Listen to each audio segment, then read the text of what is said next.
most epic cinematic Japan photo shot on the Sony a7R Mark III with the infamous Tammy 28-75 f2.8. In Tamron, we trust. So, unfortunately, due to what's going on in the world right now and this quarantine, I am unable to go out and take some amazing, epic travel photos. So, I'm kind of forced to admire other people's epic travel photos through the comfort of my own little bubble here. And I actually got reminded of this photo set that I saw back in December while I was in Japan. And I first discovered this set in the popular Facebook group known as Subtle Asian Travel. For all you Asian brethrens out there, my fellow Asian brethrens, if you know, you know. And when I first saw it, it had about 500 likes, and I was absolutely blown away with what I saw. And it actually inspired some of the photos that I took while I was in Japan. And digging it back up, it has close to 5,000 reacts on this album alone, generating over 1,000 comments, and it has 7,000 reshares. Pretty insane. Anyways, enough yapping. Let's go ahead and jump into the photo set. Alright, here we go, and man, what a way to start off the title, I guess a title photo of this set right here of Tokyo Tower, the cityscape of Tokyo, and boom, the title of the album itself, Tokyo! I love the use of the negative space that he's using to put his title, and of course, a credit to himself, a photo set by Nikko Pascua. And we're actually gonna have a short interview with him towards the second half of the video, but I just wanna go ahead and go over some of his photos first. So here we go, the actual first photo of the set is of a terminal, and I'm not gonna read too much of the caption while I'm going through this album right here, just because I really want the photo to tell its own story. So obviously, again, we have the airport terminal right here, and this guy with his suitcase just walking by, mid-action shot, love it. And I really want you guys to start paying attention to the action shot, the moving shots that Nikko has throughout his entire album. And speaking of themes that are going through his albums, you're gonna notice a lot of cinematic black bars as well. You saw it from the first set photo right here. It's a little bit harder to see, but this one is a little bit more apparent.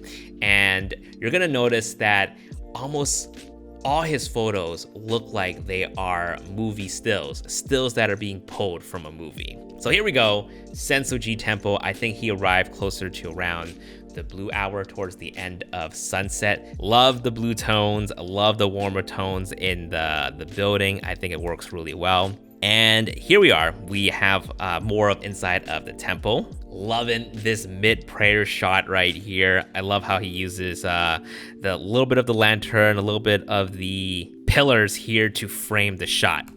Great stuff. So for these next couple of photos, I want you guys to focus on the subject matter in the photos as well as the color tone. So let's start off with the subject matter first. So I don't know if you guys noticed this or not, but there are hardly any tourists in the shot, and believe me, at that time there are a lot of tourists, but almost in all these shots right here, I don't see any tourists walking by. They almost all look like locals, Japanese locals. You got a restaurant worker here who's walking around. You got people walking through this is memory lane, walking down this lane. Okay, she might be a tourist, but she blends in, you know, she blends in. But this one right here, almost everyone in there chilling looks like a Japanese local, just enjoying, having some sake, having some alcohol, enjoying their time, talking with their friends. But the tones though, the tones of these photos, he's almost going for like an orange and teal look, but not too exaggerated like what you would see in a Sam Coder video. But just look at this right here. It's almost like this pot of ramen soup is just illuminating this lady's face right here, and a little bit is pouring onto the side of this guy's face right here. This is great. I love it. I love the contrasting cooler and warmer tones here. Oh, here we go. One of my favorite photos from this set, and I love the juxtaposition of this delivery guy and this building right here. Blue tones from the building, blue tones inside his little delivery truck right here. And you're gonna notice throughout the whole set that his highlights are never blown out. I think what he does is that he properly exposes for the highlight, but he severely underexposes his photos. So right here in his caption, he says he's shooting at ISO 160. Now you would think for low light night shots like this, you probably would have to hover between ISO 800 to 1600, but the highlights might be a little bit blown out. But for him, he properly exposed for the highlight and brought up the shadows, and I'm not seeing any noise. I mean, like, I see some grain, But again, if we're going for that cinematic movie theme, a little bit of a grain totally works out. There are grains in movies. This is what I mean. This is what I mean when I'm saying it's almost like a still from a movie, because how can you get a frame perfect shot like this? How do you get a composition as perfect as this? Absolutely amazing. So it seems like it is the next morning for him. And we're here at Shibuya. It's the famous Shibuya Crossing. The very typical photo that you would see from Shibuya Crossing is pretty much a top-down or a low-angle shot of all the buildings, but not this one right here. This one, he's almost at waist level. I don't know if he's kneeling down for this shot, but it almost puts you in the photo. It makes you feel like you're in the crossing. And just going back to the first shot that he caught, the guy with the suitcase rolling across the terminal, I love how he continues that theme of motion in his photos. You got all these people crossing the street, and they're all mid-action just crossing the street. And we got this guy right here on a bike. He's just going in a different direction, but I think it really works out in this photo.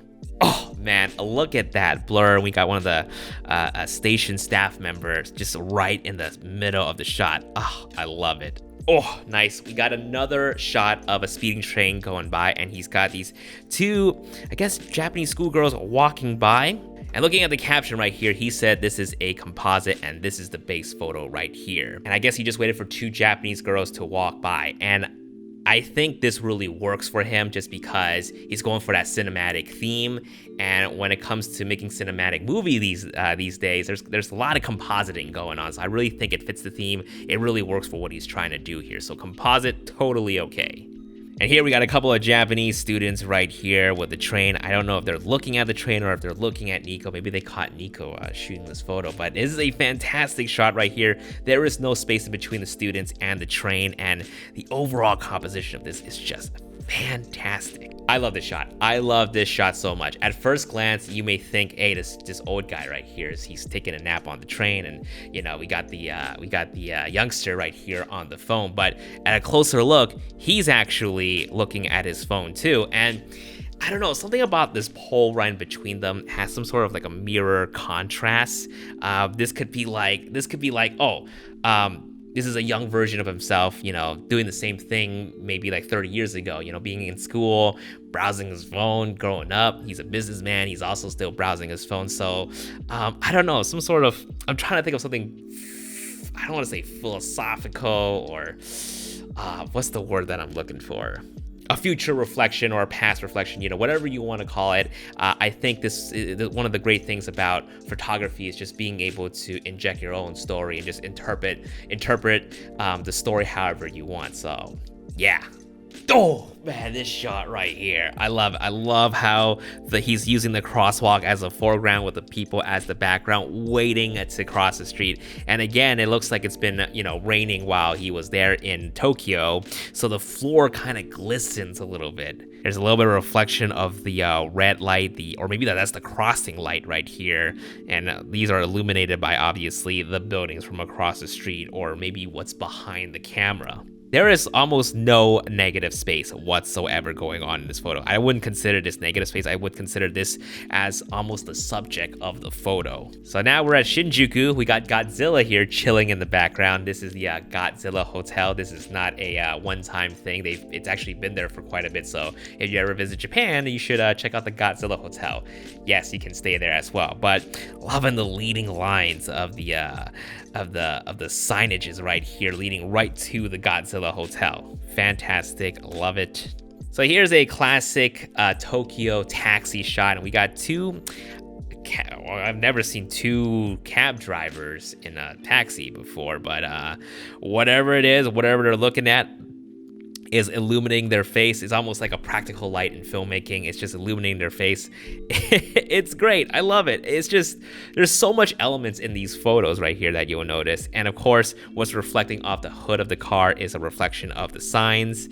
And again, just going back to what I'm saying, how he just never exposes, never blows out his highlights. These headlights right here, properly exposed. It's not distracting me. It's all part of the photos. It's nothing too blinding. And the back right here, it's a little bit busy. You know, there's some stuff in the background. They look like to be toys. but it works. You know, it's not bad busy, it's good busy. With the f2.8, it just blurs it out just so nicely where we don't lose context. Love this photo. Another one of my favorite shots right here. This is of a guy getting his drink from the vending machine, and he's just being lit up by the vending machine. The drinks here on the vending machine. Everything else is dark right here, but the focus, your eyes immediately just draw towards him picking up his drink. Oh, dude, what? I know I've seen this photo set before, but every time I see this photo, I'm just like, oh. The lines, even this dude right here on the bike, there's lines on his raincoat, and it just parallels with the crosswalk, and there's like arrows pointing left, arrows pointing right. Oh man, that's great. That is fantastic. Now some travelers would be like, oh man, it's raining the whole week while I'm here. It's not gonna be fun. It's not gonna be good. But Nikko here owned it. I mean, all these shots right here, he probably was working with some terrible, muddy, gloomy situation right here. But the entire time that we were looking at his photos, it never felt that way. It really never felt that way. He never really focused too much on the skies. He's more focused on the buildings and the subject matter, the ground. Oh, it's just, I love how he's able to show you what's important. Ooh, ooh, oh, nice juxtaposition. I don't think this is definitely not a composite. Great shot, great timing. We got a orange taxi contrasting well with the, I want to say forest. I don't think it's a forest, but just going down the street. We got someone else who is just walking down the street as well. Great. Absolutely fantastic. There's a little bit of a fog going on. Love it. Oh, dude, nice. There's so much going on in this photo right here, right? You got the train, you got the staff member of the station, and then you got the reflection. Boom! The reflection of the people right across from the train. How crazy is that? And this is what I mean about the classic Shibuya Crossing shot, and he somehow made this work even better with the long exposure. He somehow gone the moving crowd to just blur and blend in together. It's like he took like a brush tool on Photoshop and just like, but he didn't do that. He used long exposure to do this, so that's pretty insane. Well, what do you guys think of these photos? Me personally, I'm still getting a buzz just looking at this photo set right here. I always do. I always get a kick out of it. It just makes me want to go back to Japan literally right now to go capture some street photography. But for now, let's go ahead and hit up Nikko and ask him a little bit about his photos. You know, what is his workflow like? What are some of the thought process that went behind these photos, and how he edited them to look so amazing. Hey Nikko, thanks for joining us today. Hi Jason, yes, thank you also for having me. It's my pleasure. So I'm Nikko Pascua. I'm a full-time food photographer based in Singapore. And then prior to moving to Singapore, I was an art director for an ad agency back in Manila. So it's to my understanding that this is your first time in Japan. How did you go about preparing to take these photos without ever being in the country before? So in preparation for it, I was researching thoroughly on like other photographers' work. So like just checking out their Japan photo sets. Literally like during my commute every day, I'd go through like 300 to 500 images, looking at, you know, what works and what doesn't work for these images. Learning, okay, how's the light for this image?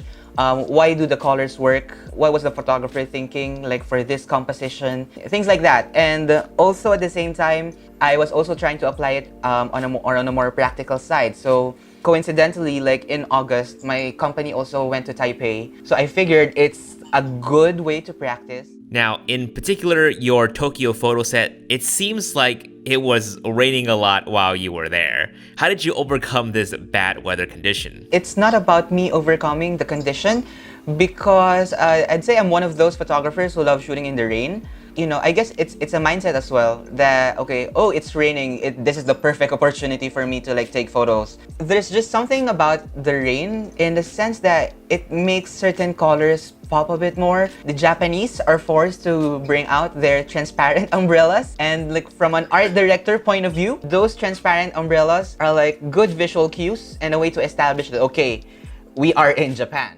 What was the camera that you used, and what were the lens choices that you brought with you for this particular trip? I was shooting primarily with the Sony a7R III, and then I also had with me the Tamron 2875 and the 35-1.8 Sony. Interesting. So why did you choose to pair the 35mm f1.8? Because I feel like I needed something that's fast first and foremost, but also I needed something discreet in the sense that, you know, for example, I remember in particular like shooting with the 35-1.8 when I was in Omoy de Yokocho, because like the alleys is quite narrow, right? So one way or another, the people I'm taking photos of, they will realize, they will notice me taking photos of them. So if I come out there with a big zoom lens, they might get intimidated and be more conscious of the camera, and I didn't want that. So I needed the small form factor of the 35-1.8. Okay, so let's talk about everybody's favorite lens, the Tamron 28-75 f2.8. How did you personally like this lens for your travel photos? I cannot recommend it enough. Coming also from recommendations from Jason Vong and a few other YouTubers that I checked out like reviews of. I feel like it's a perfect travel lens. I'd say it's sharp enough for what I need, and that's coming from someone who was previously shooting all primes. My 28-75 is my first zoom lens. You really get your money's worth and a bit more actually. I like how you brought up my review, because in it I did mention the 28mm on the wide end doesn't seem wide enough for me, at least. Did you personally feel that way as well? If we're talking just focal length, I'd say that, okay, the 28 is a bit long for my liking. There was this one particular instance, I was taking a photo of Glicoman in Dotonbori in Osaka, but then the 28 is just a bit longer than I wanted it to be. That was the particular moment that I remember that I wished I had something wider with me. But if we're talking lenses as a whole, the weight of the 28-75 is much more worth it versus like me again lugging around the GM, or now the Sigma 2470 has been released, but it's also quite heavy from the reviews I've read. So I'd still go with the Tamron 28-75. So let's go ahead and move on. Let's talk a little bit about your workflow. So from what we've noticed, I don't see you tapping into the high ISO too much. Even for a lot of your low light photos, you hover between 100 to 400. How do you keep your photos looking so clean? What I've learned is that Sony cameras, they tend to record more information in the shadows versus your highlights. And as a result, a lot of my photos are underexposed. In my tone sliders, I'd go to like 70, 90, even 100 sometimes to bring up my shadows. So I need them clean and free of noise as much as possible. So a low ISO is definitely needed. So it is clear that you're going for a cinematic theme with the black bars and the color tones. Can you talk a little bit about that? To be honest, it started from a basic teal-orange classic grading. Some people tell me also that they see a lot of like Wes Anderson vibes in terms of like, I don't know, framing. But yeah, Wes Anderson is a huge inspiration, as well as like Quentin Tarantino, as basic as that may sound. Those help shape how I eventually came up with the color grading for the photos. I forgot to mention Wong Kar-wai for sure. He was definitely a big inspiration as well. Very cool. So lastly, what are some of the personal projects that you got in the works? I guess in the short term, I'm looking to release a Manila set to pay homage to home country. And then I'm trying to sort out logistics in coming up with maybe a photo book for the Japan photos, because I did receive some requests for some fine art prints. So I'm also looking into doing some prints. In the long term, I'm looking to go back to Japan sometime this year if things work out for the better for all of us. If you guys want to see more of Nikko's work, and trust me, there's a lot more cinematic photos for you guys to admire. I'll have a link to his albums to his Facebook page in the description box below. And definitely follow him on Instagram at OtherThanFood. Thank you, Nikko, for joining me on this video, and thank you guys for watching. And if you guys want to see more videos like this, definitely stick around to listen to what my sponsor has to say. So I've been using Squarespace for about 3 years now, and what keeps me coming back is the ease of use. It is an all-in-one platform to create beautiful and clean websites. No coding knowledge is required thanks to the easy-to-use templates. For 2020, Vivian and I will be adding additional photography and videography resources to our website, so definitely stay tuned to see our progress and our announcement. For now, you can try Squarespace yourself, whether it's a photo portfolio website you can send to your client or an e-commerce for your products. Design it with Squarespace. Head to squarespace.com/JasonVong to save 10% off your first purchase of a website or a domain. Thanks for listening to this message. It does really help my channel out a lot. I'll see you guys in the next video. Peace.